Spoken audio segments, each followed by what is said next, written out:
tivesse um jeito da gente escapar das birras, né? Ai, se tivesse assim um checklist pra gente fazer e ficar cuidando e aí a gente não tivesse que passar pelo gerenciamento das birras. Não tem mesmo, borboleta, não tem. Mas tem sim algumas coisas que a gente pode cuidar e estar atenta na rotina das crianças e no dia a dia que ajudam e muito a evitar as birras. E é sobre isso que a gente vai falar hoje. O que é possível fazer para evitar as birras? Já entendendo de antemão que às vezes elas não vão. A gente não vai conseguir evitá-las. Chega, essa é a hora da borboleta, que a gente investe tempo e conhecimento para transformar as birras em maternidade leve. Eu sou a Bárbara Malha, sou psicóloga e há 16 anos eu acompanho as mães nessa jornada. Bem-vinda, borboleta! Vou botar o nosso título aqui, enquanto tu aproveita e manda essa live para as borboletas que também precisam saber disso.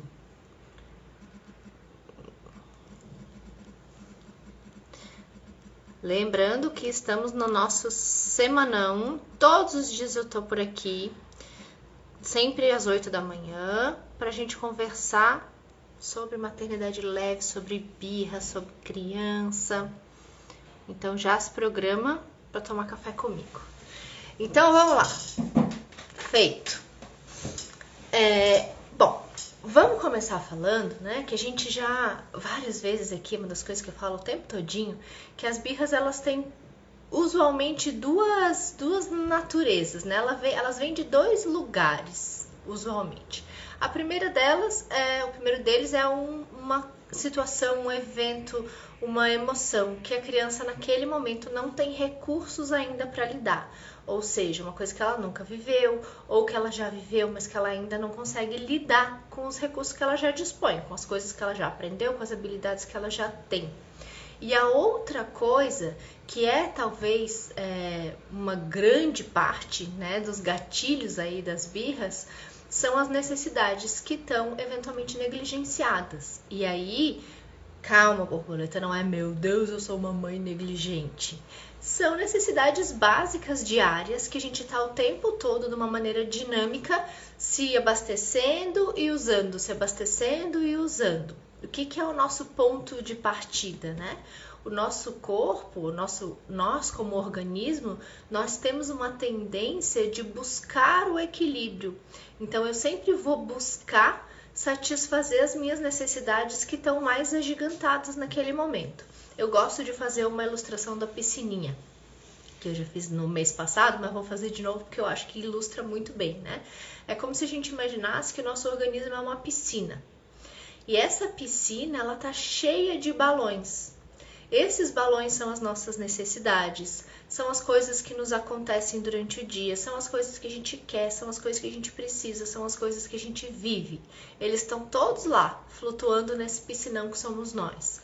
As coisas que estão tomando a nossa atenção, tomando o nosso tempo ou precisando ser cuidadas, é como se o balão que representasse essa necessidade estivesse agigantado, estivesse bem inflado.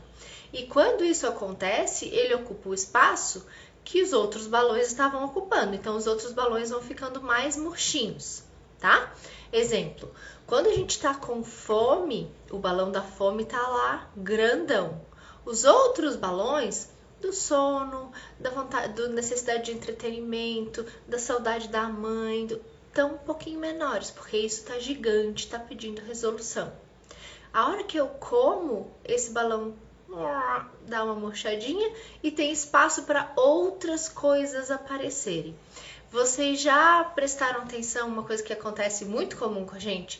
Tô com fome, tô com uma fome louca, só consigo pensar em comida e quero comer e fico imaginando mil glodices, mil coisas gostosas que eu tô com vontade de comer. E a hora que eu como, dá aquele banzo assim, ai que delícia, que soninho. Aí eu me dou conta que além da fome, eu também tinha sono. Eu passei a ficar com sono depois que eu comi? Não necessariamente, de repente o sono já estava ali. Só que ele estava lá esmagadinho porque a fome estava gigantesca e estava ocupando todo o espaço naquela piscina, ou boa parte do espaço daquela piscina. Quando eu satisfiz, pronto, ela pode murchar. Então as crianças, elas têm necessidades básicas muito parecidas com as nossas, né? E assim, eu gosto de pensar em 5, sabendo que não são só elas, mas porque eu entendo que as outras necessidades que aparecem, de alguma maneira, elas derivam dessas 5, né? Elas são decorrências, elas são ramificações dessas 5 necessidades mais básicas, que são sono ou descanso, alimentação e eliminação, segurança, entretenimento e afeto. Vou falar de novo. Sono ou descanso, alimentação e eliminação, segurança, entretenimento e afeto. Mais uma vez que ela ficou esquisitona. Sono ou descanso, alimentação e eliminação, segurança, entretenimento e afeto.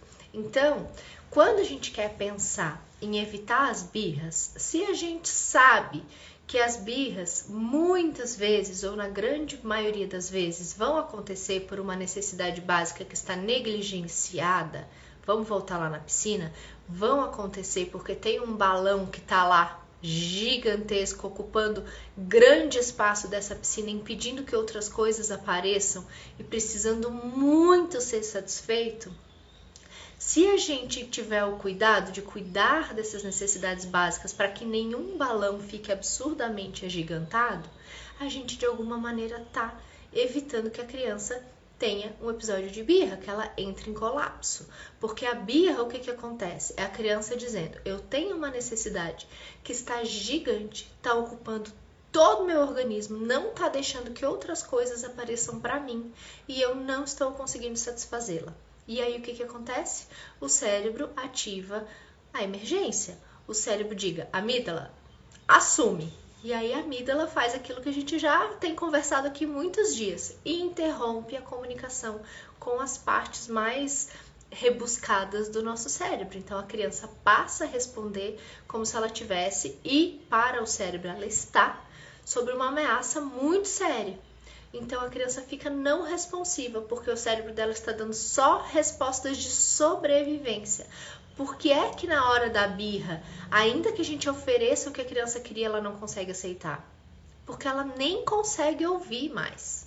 Porque esse cérebro não tá trocando com o meio, ele tá ali querendo manter a criaturinha viva. Então ele garante que ela respire, ele garante que ela avalie perigos, porque se ela precisar correr, tem que correr, né? Mas não vai fazer reflexão, não vai pensar, opa, mamãe cedeu, agora eu vou parar, né? Aliás, esse é um dos pontos fundamentais para a gente diferenciar o que o Dr. Daniel Siegel ele chama de birra do andar de baixo e birra do andar de cima, né, do cérebro.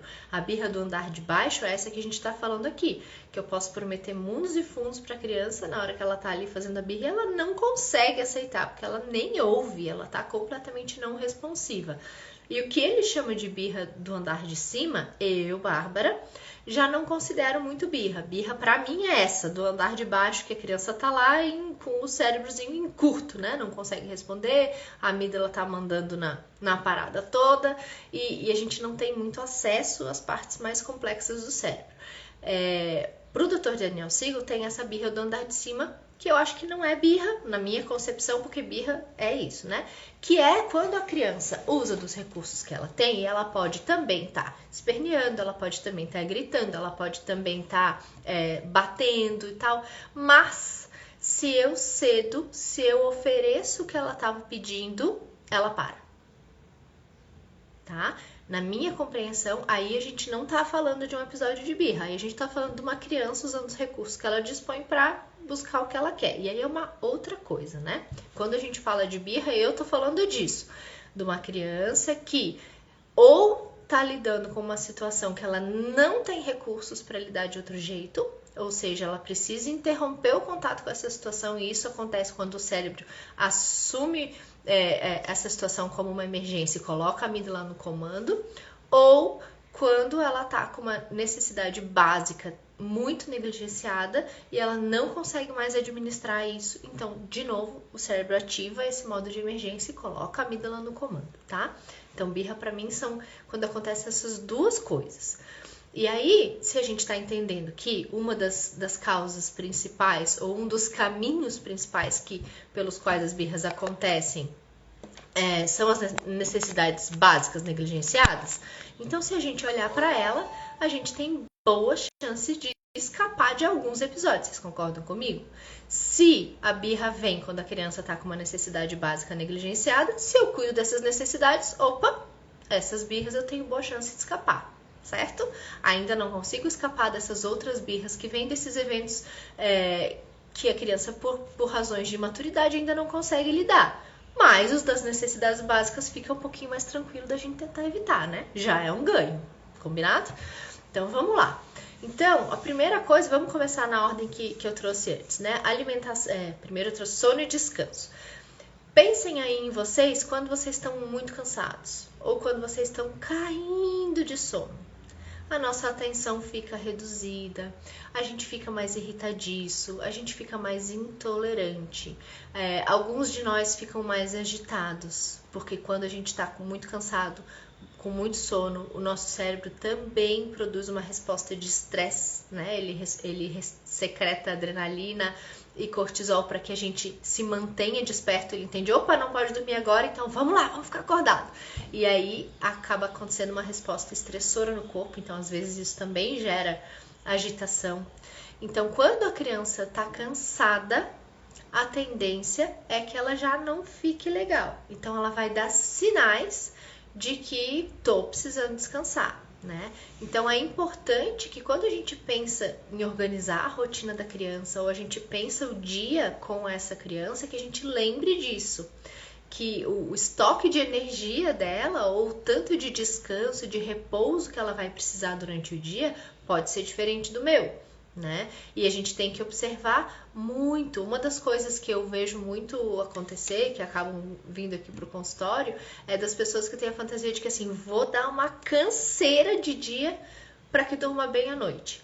E isso às vezes é um baita tiro no pé, porque a criança entra nesse looping do cansaço e aí ficam acontecendo essas respostas de estresse e ela fica cada vez mais irritada, cada vez mais cansada e, além de tudo, com encharcadinha de hormônio estressor que vai dificultar o adormecer.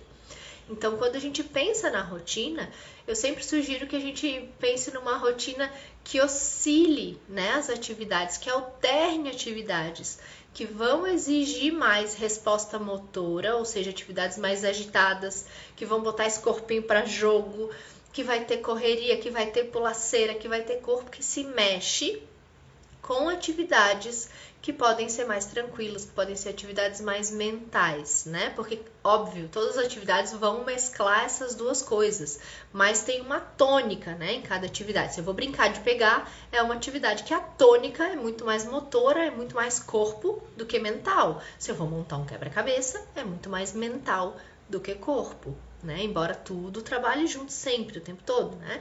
Então, quando a gente vai pensar a rotina dessa criança, é importante que a gente pense nessa oscilação, para que no fim do dia ela tenha, sim, gasto energia, ela esteja com esse corpinho cansadinho, bem utilizado, bem equilibrado nas suas energias, porque gastou, mas que ela não esteja exausta, porque se ela está exausta, se a gente passou do limite, a gente tem uma tendência que essa criança tenha dificuldade de adormecer, tá? Então E aí, nestes momentos onde ela está exausta demais, aí pode acontecer uma birra, porque daí pode ser que esse balão do sono esteja lá ocupando a piscina inteira e ela não dá conta de lidar com aquilo.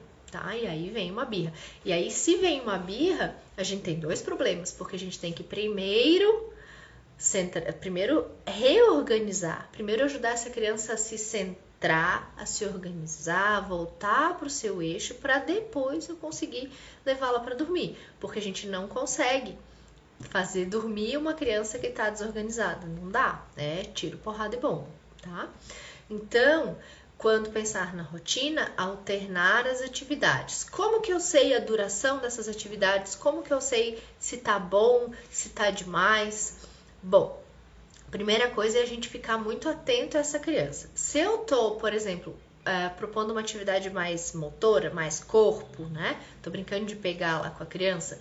Eu sei que tá chegando no limite dela quando ela começa a correr mais devagarinho, a não querer mais ser o pegador, a querer mudar as regras da brincadeira. A gente percebe que não tem o mesmo investimento de energia que tinha lá no início da brincadeira. Aí é sinal que essa criança está cansando, então a gente propõe uma outra brincadeira, de preferência daí que tenha um exercício mais mental do que do corpo, tá? Já vamos falar, Paula. Paula tá perguntando aqui como ajudar a filha de 7 anos a ser mais amável com a irmã. Ela é muito grossa e estúpida. Vamos falar, só um pouquinho. Senão eu perco a minha linha aqui. Mas se eu não falar, depois tu me lembra, tá?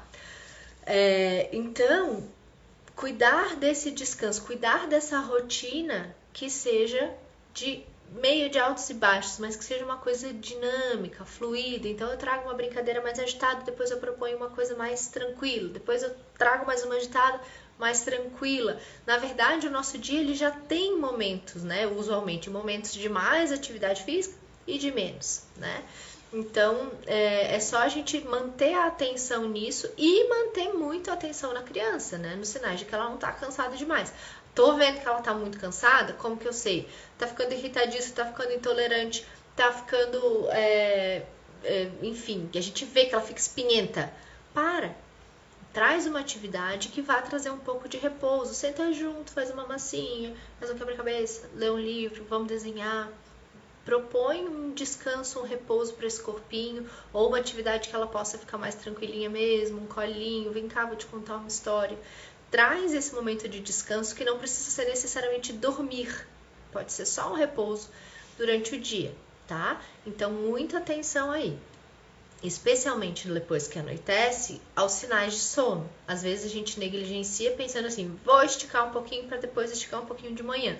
E às vezes nem sempre isso acontece, né? Então eu sinto que a gente não deve nunca negligenciar sinais de sono. E se a criança está com sono, bota na cama. Depois a gente resolve. Que criança com sono é triste, queridos. Tá. Segunda necessidade básica, alimentação e eliminação. Ter muita atenção de como que está a rotina alimentar dessa criança. Ela está comendo o suficiente para se manter bem? Ela está comendo demais e aí depois da refeição ela fica pesada, ela fica desenergizada, ela fica muito molinha? Ela está comendo coisas que mantêm o organismo dela funcionando bem? Tem alergia alimentar? Tem sensibilidade a algum alimento que deixa depois ela com cólica, com gases e aí compromete o bom humor e o bem-estar dela? Todas essas nuances são coisas que vão alterar o humor da criança, que vão alterar o estado geral dela, né? Ninguém fica bem com dor de barriga. Ninguém fica bem morrendo porque comeu demais, né? Então, que a gente possa também ter atenção nesses fatores, no fator da alimentação e da eliminação, tá? Criança que tem constipação, que fica muitos dias sem fazer cocô, tem uma tendência a ser uma criança que chega um tanto que ela tá, claro, irritada, que ela tá, claro, incomodada, que ela tá intolerante, porque tem um desconforto que tá ali tomando espaço, tem esse balão lá inflado na piscininha dela. Então, muitas vezes, quando a gente vai fazer esse olhar para as necessidades básicas, a gente às vezes vai encontrar coisas que a gente não consegue consertar ou cuidar, né? De repente, apesar dos nossos esforços, algumas dessas coisas estão fora do nosso controle, né? Mas a gente entender o que está acontecendo e poder trocar e falar sobre isso com a criança, às vezes já ajuda esse balãozinho aí, dar uma murchadinha. Porque quando eu me coloco, quando eu digo pra ela assim, nossa, eu tô vendo que hoje tu tá bem irritada, eu acho que é porque tu tá precisando muito fazer esse cocô que tá preso aí faz dias, né? Puxa vida, que coisa chata. Quando eu consigo me colocar, quando eu consigo fazer essa conexão com a criança e dizer assim, eu tô te vendo, eu tô entendendo o que tá acontecendo aí, tá tudo bem, tu tá no teu direito de estar desconfortável porque é muito chato. Só de fazer esse movimento, muitas vezes a criança alcança um relaxamento ou ela entende que ela está sendo vista e cuidada. A gente oferece esse hétero suporte, né? Esse suporte que vem de fora, nem que seja para dizer assim, tô contigo, tô vendo o que está acontecendo. E só isso já ajuda, já dá uma murchadinha ali naquele balão, né? Então, que a gente possa ficar atento e compartilhando com a criança as nossas percepções. Então, ó, eu acho que tu tá assim agoniada, assim nervosa, assim agitada, porque tu tá com fome. Vamos lá fazer um lanche? Que a gente possa ir dividindo com a criança, porque dependendo da idade, especialmente as crianças menores, elas não têm tanta clareza do que está acontecendo, como talvez a gente que faz essa leitura de fora tenha. Ela entende o quê? Tem alguma coisa que está errada, tem um desconforto aqui, tem uma coisa que não tá bom. O que é? Não sei bem, tá? Então é legal que a gente vá nomeando, que a gente vá verbalizando para a criança o que a gente percebe. Então, eu tô percebendo que tu tá nervosa, tô percebendo que tu tá agitada. Será que não é porque tu tá com fome? Vamos ver, tem dor aqui nessa barriguinha? Tá com uma sensação de que tá vazio? Quando a gente pensa em comida, dá água na boca, a gente ajuda a criança a traduzir os sinais que o corpinho dela dá. O que acontece nesse corpinho quando ele tem fome? Como que a gente identifica que tá com fome? Então, ajudar a criança nesse caminho, que muitas vezes ainda é muito nebuloso para ela, né? Porque ela vem de um lugar onde tudo é ou conforto ou desconforto, para entender, quando dá a sensação de vazio aqui, eu penso em comida e minha boca saliva, é fome. Então, eu preciso de comida, né? Esse é o caminho que a gente vai no nosso amadurecimento para identificar as nossas necessidades. Então, o nosso papel de adulto é ajudar a acompanhar esse caminho, né? Para que a criança vá trilhando muitas e muitas vezes e daqui a pouco ela já conhece, ela já sabe, ela fica autônoma para suprir essas necessidades, tá? Então, falamos sono, falamos alimentação e eliminação. A outra coisa é a segurança. E aí, quando a gente fala de segurança, a gente está falando de uma maneira bem ampla, tá? A segurança é aquilo que a criança entende como os elementos que mantêm a integridade dela. E aí, isso vai ser os cuidadores de referência, os espaços conhecidos que ela circula, a rotina, a previsibilidade no dia dela. Então, todas essas coisas, quando são alteradas, trazem para a criança ou podem trazer uma sensação de insegurança. E isso, se for uma coisa frequente ou se for uma coisa muito intensa, pode culminar lá com um episódio de birra. Então, uma criança que tem uma rotina bem desenhadinha, que sabe quem que cuida dela de manhã, que sabe o que acontece todas as tardes, que sabe que quando chega em casa é banho, janta, cama. Quando ela tem um dia muito atípico, quando ela tem um dia que essas coisas saíram do lugar, quando ela tem um dia que ela foi cuidada por uma pessoa que não é de costume, ou que ela ficou num lugar que ela nunca tinha ficado, adaptação escolar, por exemplo, né? Ela tá indo para um lugar que ela não tá habituada, ser cuidada por pessoas que ela não tá habituada, seguir uma rotina que ela não tá habituada, na companhia de pessoas que ela não conhecia, né? Então, é uma coisa que puxa o tapete da segurança da criança. Então, esses eventos que fogem à rotina, que fogem daquilo que a criança entende como previsível, que é o que dá segurança para ela, também podem ser estopim de um episódio de birra. Então, não é que a gente... E aí, cuidado, né, borboletas? Não é que a gente vai virar quartel, né? Tudo na mesma horinha, tudo igualzinho todo dia. Faz parte, a nossa vida é dinâmica. As coisas vão se alterar, nem todos os dias serão iguais e não precisam ser. Mas é importante que a gente possa trocar isso com a criança, falar para ela quando isso vai acontecer, avisar, amanhã o nosso dia vai ser um pouco diferente. De manhã, ao invés de tu ficares com a vovó, tu vai ficar com a Dinda amanhã. Olha que legal, ao invés de ficar lá na casa da vovó, vai ficar com a Dinda na casa da Dinda. Como que é a casa da Dinda? É apartamento ou casa? Quem mais que mora lá? A gente ajuda a criança a construir uma expectativa do que vai acontecer, dar parâmetros sobre o que vai acontecer, para que, quando aconteça, isso já não esteja mais tão na esfera do estranho, isso já esteja mais na esfera da previsibilidade, porque ela já sabia. Embora não seja o que ela costuma viver, ela já sabia que isso ia acontecer. Tá? Isso ajuda muito, muito, muito em muitas situações. Quando a gente vai para um lugar com a criança que não é do nosso hábito, poder conversar com ela antes. A gente vai lá no laboratório fazer exame. Tu já foi? Nunca foi. Então tá, vou te contar como é que é. A gente chega lá, daí a gente vai pegar um papelzinho que tem um número. E aí a gente vai sentar lá numa cadeirinha e a gente vai esperar e tem uma moça que vai nos chamar. Quando ela nos chamar, a gente vai levar os nossos documentos, ela vai anotar o nosso nome e aí a gente vai sentar de novo para esperar. Aí vai vir uma outra moça, de branco, de máscara. E ela vai vir, a gente vai sentar numa cadeirinha, ela vai puxar teu bracinho, tá vendo essa veinha aqui, ó?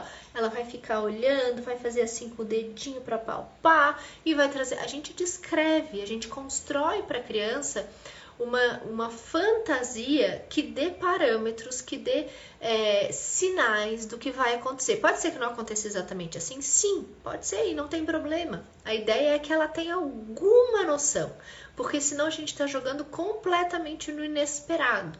E para algumas crianças, para a maioria delas, isso pode trazer muita insegurança.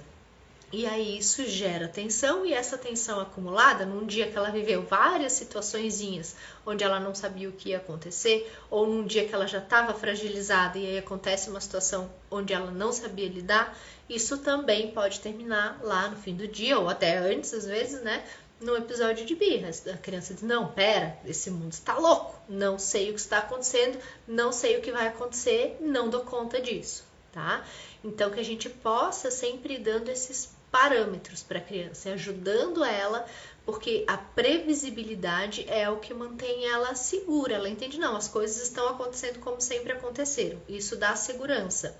Então, que a gente possa ir ajudando ela a transitar por aí, aquilo que é novidade, aquilo que ela não conhece, aquilo que ela não sabe o que esperar, que a gente possa se oferecer como apoio, né? Nós vamos juntos, eu vou te ajudar, eu vou te apoiar, e que a gente possa dar alguns parâmetros antes, não precisa ser muito detalhado, né, como eu falei ali do laboratório, mas que, assim, pelo menos dê um norte sobre o que vai acontecer, quem vai estar lá, o que nós vamos fazer, que horas a gente volta, quem volta junto, né, para que a criança se sinta mais segura. A segurança é talvez uma dessas necessidades que mais termina em episódios de birra quando é negligenciada, porque ela realmente bagunça a criança internamente. A criança fica muito vulnerável, né? É uma coisa muito basicona, assim, se sentir segura, se sentir protegida, né? Então, é importante que a gente tenha bastante cuidado com isso. E aí, a próxima necessidade, a gente já falou de descanso, já falou de alimentação e eliminação, já falamos agora de segurança, vamos falar de entretenimento, que está também muito relacionado com o descanso, que é a gente tentar manter essa criança equilibrada na sua energia, né? Equilibrada no seu gasto de energia e reposição. Então, que a gente possa oferecer essa rotina que vai ter atividades mais motoras e atividades mais mentais que se intercalam, e que a gente mantenha essa criança ativa na sua curiosidade, ativa na sua sensorialidade, tá? Então, é muito comum que a gente tenha episódios de birra, por exemplo, depois de um longo período com telas. A criança que joga muitas horas seguidas, ou a criança que assiste desenho, filme, enfim, muitas horas seguidas, na hora que a gente desliga, quem nunca? Nunca aconteceu com vocês? Contem aí pra mim. Conosco já aconteceu lá em casa muitas vezes, né? Assim, deu aquele tirão de tela por razões que, enfim, não cabe, né? Porque precisou, porque pandemia, porque nananã, e desligou a tela, pronto. Treta, né? Então, o que acontece ali? Tem um desequilíbrio, a criança tá super estimulada mentalmente, mas aquele corpinho tá em repouso. Então, tem um desequilíbrio muito grande, né? E aí, a hora que eu interrompo esse estímulo ali todo mental, esse corpo aqui tá com muita coisa acumulada. Então, os balões lá estão todos malucões. E a tentativa, a ferramenta que o cérebro, que esse organismo tem para tentar se reequilibrar bom, bora dar curto, vamos mandar essa energia embora e aí a gente volta pro centro, né? E aí, então, acontece um episódio de birra. Então, que a gente possa cuidar que essa criança tenha durante o dia atividades que sejam instigantes, que entretenham mesmo. E aí não é que a gente vai virar, né, parceiro recreacionista 24 horas. Isso também inclui o tédio. Isso também inclui aquele período que a criança fica lá. Ai, mas eu não tenho nada para fazer. Ai, meus brinquedos são todos chatos. Ai, porque ninguém brinca comigo. Isso também faz parte. O tédio também é importante, né? O tédio é que a gente chama na Gestalt, é um vazio fértil, né? É aquele momento que a criança não tem nada, mas tem tudo, né? Ela pode construir, ela precisa fazer esse exercício mental de buscar o que eu posso fazer, o que pode se transformar isso aqui, o que eu faço com o meu tempo, tá? Então não é que a gente precisa ficar entretendo o tempo todo, mas é ter o cuidado de pensar se esse dia foi instigante para essa criança, se teve coisa legal, se teve coisa divertida, se teve coisa interessante, e não precisam ser coisas dirigidas por nós, tá? Bem importante, não precisa ser dirigida por nós. E por último, mas não menos importante, nem um pouco menos importante, talvez o mais importante, deixa eu cuidar do nosso tempo aqui, o afeto, que é a quinta necessidade básica que eu deixo por último, mas que eu entendo que é assim o top das galáxias. Uma criança que não sente que está nutrida no seu afeto, fatalmente vai se desorganizar em algum momento. Tá? E aí, de novo, voltamos à vaca fria, que a gente já falou em outros momentos. A desorganização emocional, ela nem sempre vai ser esperneio, ela nem sempre vai ser gritaria, ela nem sempre vai ser bater cabeça no chão. A criança se desorganizar não quer dizer esta resposta, que é a mais comum e por isso a gente fala tanto dela, mas não é a única, tá? Então, a falta do afeto ou a criança sentir que falta, porque eu acho que isso é importante, que nem sempre aquilo que a gente sente que dá é aquilo que a criança sente que recebe. Então, às vezes... Obrigada, Paula, não vou esquecer. Às vezes tem um descompasso aí, né? Isso, muito comum que isso acabe numa desorganização emocional. Então, ontem a gente fez uma live inteirinha só sobre o afofamento. Só sobre conexão. O que a conexão, o que o afofamento supre? Qual é o tanquinho que a gente cuida quando a gente leva atenção para isso? Não é o tanquinho do afeto? Então, manter o tanquinho do afeto bem abastecido durante o dia é uma das grandes estratégias que a gente tem para manter essa criança equilibrada, para manter essa piscininha aí com os balões mais ou menos organizados ali, dinamicamente se organizando, né? Então, garantir que a gente tem momentos de atenção plena, de atenção exclusiva, sem telefone, sem televisão, sem computador. Não precisa ser 3 horas, se tu puder, maravilhoso. Mas se tu não puder, 10 minutos já vai ajudar muito. A proposta que eu sempre faço é que a gente, pelo menos nas 2 pontas do dia, possa fazer isso com muito cuidado, com muita atenção. De manhã, né, quando a criança acorda, que é o afofamento lá do bom dia, e à noite, antes de dormir, para que faça um fechamento nesse dia, para que conversar sobre como foi, porque aí a gente garante assim o mínimo, que essa criança se sinta assim muito acolhida no nosso afeto, tá? É claro que se pode dar mais, dê muito mais, né? No meio-dia, durante a tarde, e aí não precisa ser só esse afofamento do colo, do abraço, né, afofar assim, fofinho. Também pode ser momentos que a gente senta e conversa, que a gente senta e brinca junto, que eu chamo para me ajudar a lavar uma salada, ou que, vem, vamos me ajudar a estender roupa, eu tô seguro os grampos. Não precisa ser um momento em que eu paro tudo para estar só com a criança. É bom que seja, é ótimo que seja, mas também pode ser de outras maneiras. O importante é que essa criança se sinta vista, se sinta cuidada, se sinta olhada, se sinta acolhida. E aí, cuidando dessas 5 necessidades básicas, e não é, eu acho que é bem importante reforçar isso, não é que eu vou conseguir manter as 5 o tempo inteiro cheias, isso não existe, né? A gente vai buscar, o nosso organismo vai buscar o tempo inteiro, a vida inteira, esse equilíbrio que nunca vai chegar. Tá? Isso é muito interessante. A gente fica a vida inteira buscando cuidar das nossas necessidades para se equilibrar nelas, mas esse momento de equilíbrio, ele nunca chega. Porque a gente sempre tem alguma coisa que precisa... Essa piscina sempre tá ali, dinâmica, né? Eu cuido de uma coisa, outra coisa se agiganta. Eu cuido de uma coisa, outra coisa se agiganta. É muito dinâmico, é muito rápido esse processo e acontece o tempo todo. A gente tá aqui, eu tô falando, daí eu lembro que eu tô com sede, daí eu tomo água, daí eu lembro que eu esqueci de mandar uma mensagem, daí eu vou lá. Isso acontece de maneira muito fluida, muito dinâmica e deve ser assim para que seja saudável, tá? Então a gente nunca vai conseguir manter essas 5 necessidades, ó, 100%.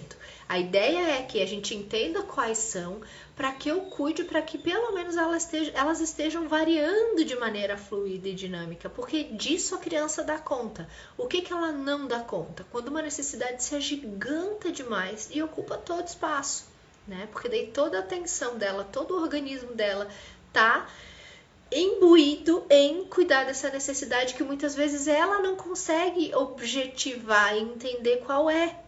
E aí, por isso também que chega esse momento de crise, tá? Então, não é que a gente vai ficar loucamente, vou dar comida, vou dar água, vou levar no banheiro, vou dar um carinho, não é isso, não é pra noiar. É pra gente ter uma ideia de que, assim, a hora que eu percebo que a criança não tá legal, tá ficando mais agitada, tá ficando mais inquieta, tá irritadíssima, eu penso, opa, pera, que será que tá faltando aí? Qual necessidade será que tá aparecendo? E aí faz o checklist. Comeu bem? Tá descansadinho? Hoje foi o dia foi mais ou menos segundo a nossa rotina? Foi legal o dia? Dei carinho? Tá conectado? Faz esse checklist e tenta ver o que pode ser. E aí a gente pode trocar com a criança, especialmente se é uma criança mais velha, né? Eu acho que o que tá acontecendo é que hoje o nosso dia foi bem diferente, né? Daí às vezes quando o dia é diferente, que a gente sai da rotina, a gente fica meio esquisitão, dá uma sensação esquisita de que a gente não sabe muito bem o que vai acontecer. Ou não, ou só tenta trazer o dia de volta para a normalidade, fala disso, acolhe, dá afeto e traz a criança de novo para o centro dela. Certo, borboletas? Então, se a gente pensa em evitar a birra, a gente tem que pensar que muitas vezes é uma luta inglória, né? Porque ela tem esse caráter de ser uma dificuldade, de ser um evento do desenvolvimento esperado, natural, por conta da imaturidade neurológica das crianças. Mas, se a gente entende que tem duas vias principais pelas quais ela acontece, que é ou uma situação que a criança não tem ainda recursos para lidar, ou uma necessidade básica que está negligenciada, se a gente conhece essas necessidades e a gente leva a nossa atenção para isso, a gente tem boas chances de evitar um tantão de birra por aí, né? Então, fiquem com essa, mantenham esse checklist mental e usem disso para tentar manter as coisas fluindo. Não é que a gente vai manter tudo 100%, é fluindo, dinâmicas. Vamos voltar lá para a pergunta da Paula antes da gente terminar? A Paula perguntou, deixa eu ver se eu consigo alcançar aqui para ler bem direitinho como ela colocou. Bom dia, Bárbara. Como ajudar a minha filha de 7 anos a ser mais amável com a irmã? Ela é muito grossa, estúpida. Paula, ela é a mais velha ou ela é a mais nova? Me conta aqui no chat rapidinho. Que idade que tem a Mana? Primeiro, vamos falar um pouquinho de irmãos, né? Que eu acho que serve independente da idade, da diferença e tal. Eu acho que é importante que a gente tente fazer o exercício, e não é fácil, tá? Mas que a gente tente fazer o exercício de se colocar na relação entre os irmãos como mediador e não como juiz. Tá? Então, que a gente entre quando a gente sente que é necessário, né? Quando eles não... É mais velha, tem 7, a irmã tem 5. Beleza. Então, Paula, tá. Deixa eu terminar esse raciocínio e aí eu já sigo. Se colocar como mediador. Na idade que elas têm, 7, 5, elas já têm, muito provavelmente, uma habilidade de tentar entrar no consenso, de pensar estratégias para resolver o conflito. Então, que tu possas entrar quando necessário, quando tu sente que elas não estão conseguindo resolver, muito para ampliar a percepção da situação. Então, ao invés de tentar resolver, tentar jogar para elas essa responsabilidade, se colocar ali como suporte, como mediação, mas tentar deixar que elas encontrem. Então, que problema, que chato mesmo isso que está acontecendo. Como é que a gente podia resolver? Tem, sei lá, vou viajar aqui, tá? Tem um brigadeiro, as duas crianças querem, como é que a gente podia resolver para que fique bom? Ou, esse brinquedo é teu e a Mana quer brincar. como é que a gente pode fazer para que fique bom?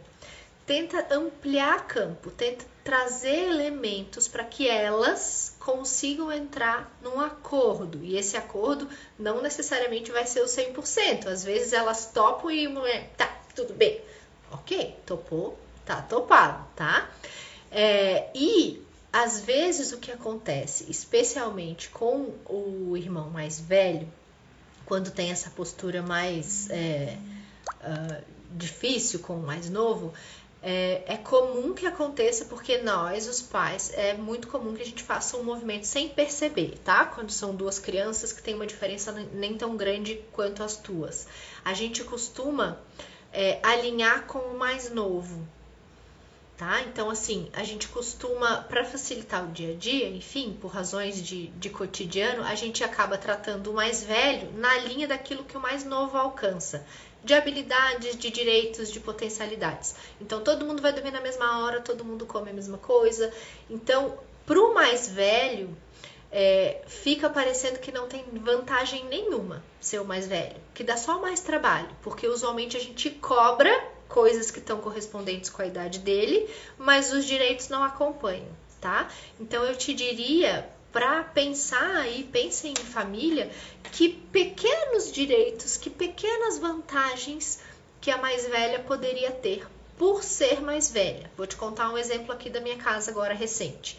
Meu filhote fez 10 anos. Com 10 anos ele pode andar no banco da frente. A pequena lá atrás está indignada. Mas ela não pode, ela não tem idade para isso. Essa é uma vantagem, é um direito que ele tem por ser mais velho. E muitas vezes, para facilitar o dia a dia, a gente ignora um pouco essas nuances e acaba tratando todo mundo igual. Só que aí fica difícil para o mais velho, porque ele sente que ele só tem perdas, não tem ganhos por ser mais velho. Ele é cobrado mais, porque ele já pode, porque ele é o maior, ele pode emprestar, porque ele é o maior e tem que ter mais responsabilidade, porque ele é maior e tem que ajudar, mas não tem, né, não tem vantagem. Então, de repente, aí pensar em família, o que são as pequenas coisas que ela pode fazer e a pequena ainda não. Podem ser coisas que são já definidas, né, enquanto sociedade, sei lá, e podem ser coisas que são regrinhas da tua casa, combinados da tua casa. E dormir um pouquinho mais tarde, sei lá, usar um copo diferente que é mais delicado. Coisas muito sutis, muito delicadas, mas que tu possa pontuar para elas. Ó, a fulaninha pode porque ela já tem 7. Quando tu tiver 7 anos, tu vai poder fazer. Essas coisas é só para quem já tem mais de 7 anos. Lá em casa tem também os desenhos, por exemplo, né? Tem desenhos que tem classificação de 10 anos, a pequena não vê. Então, quando o mais velho vai ver, ela vai fazer uma outra coisa. Então, que a gente possa estabelecer também essa diferença de idade como sendo também algumas vantagens, né? Porque senão a criança fica com a sensação de que ela só perde, tá? E não precisa ser muita coisa, tá? Deu certo? Tu acha que é bom, Paula? Depois me manda notícia, tá? Eu adoro saber como é que as coisas vão depois. Me mande notícia. Então, tá bom. Lindonas, borboletas queridas, essa foi a hora da borboleta de hoje. Hoje a gente falou sobre as 5 necessidades e como elas podem nos ajudar a evitar as birras. Deixa eu dar informes paroquiais. Primeira coisa, que eu esqueci de falar ontem. Convite especial para as borboletas. Semana que vem, dia 30 de agosto, a gente começa a Rota da Leveza, que vão ser 3 aulas gratuitas, que a gente vai falar de maternidade leve, que a gente vai falar de como fazer pequenas mudanças no dia a dia, na nossa rotina, no nosso manejo com as crianças, para que fique mais leve. Tá? É 100% gratuito, como eu falei, então dá para chamar as amigas, dá para chamar toda a rede de apoio para assistir contigo. Vai ser ao vivo, vai ser pelo Instagram e tudo que eu preciso é que tu te inscrevas lá no link da bio. Vou precisar do teu nome, do teu e-mail e do teu WhatsApp. Só. Tá inscrita, tá pronta para alçar voo, borboleta. Tá? Primeiro informe paroquial. Segundo informe paroquial. Amanhã tem 2 lives. Amanhã tem a nossa live de manhã cedo, que vai ser sobre, deixa eu ver, amanhã... As mães boletas não passam mais vergonha na birra do supermercado. Amanhã a gente vai falar sobre como que a gente maneja um episódio de birra, tá? Ah, aqui ó, o Marcos lembrou de mais uma coisa, dormir na casa de amigos, só o mais velho pode. Isso aí. E Amanhã à tarde, às 5 horas, deixa eu ver aqui. Amanhã às 5 horas a gente tem live com a Camila Zibete, do Eu Quero Amamentar, sobre desmame. Como fazer um desmame gradual sem trauma. Então tá imperdível. Amanhã temos 2 encontros, tá, borboletas? 2 horinhas. Dá pra tomar o café da manhã juntos e fazer a happy hour juntos. Espero vocês, tenham um bom dia. Muito obrigada pela companhia.